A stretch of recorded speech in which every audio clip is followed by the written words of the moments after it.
Good morning. In our shir, we're discussing the idea of a person, la'ilam hiyadam, a person should be rach kekana, should be soft and like flexible, like a reed, and not val yekasha, and shouldn't be like stubborn and stiff, ke'erez.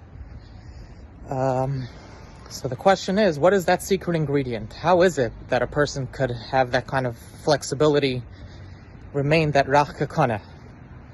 So in today's shir, we learn that the ingredient for that is seichel, intellect. And the reason for this is, think about a child, when they want a lollipop, right? If they want a red lollipop, they just decide they want it. If you try to convince them, maybe take a different color, maybe, have something else, the orange one is going to be bigger, they don't care. They just want that red lollipop. You're not going to convince them any other way.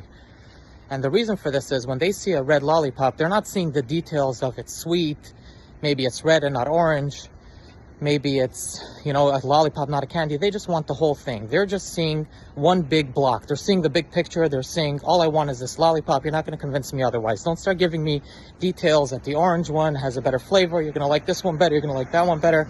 There are no details to them. To them, they just have this, I would say, emotional attachment to it. They just see the whole thing and they just want this just because it looks good to them.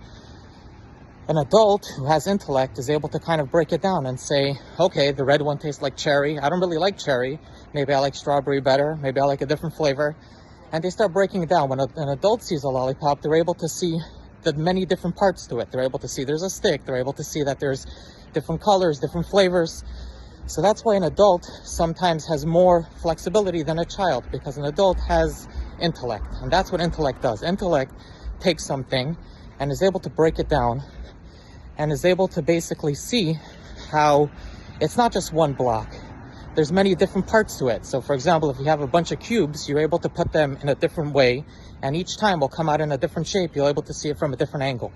But if you only see something from one big block, kind of the way an emotion sees something, it doesn't break things down. It's just the experience of the thing itself without breaking it down.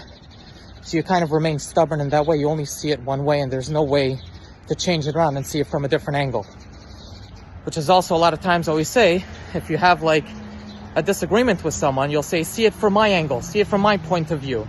A different angle, a different point of view is an intellectual, it's in the intellectual world. When it comes to an emotion, you can't say feel this way because I feel like this.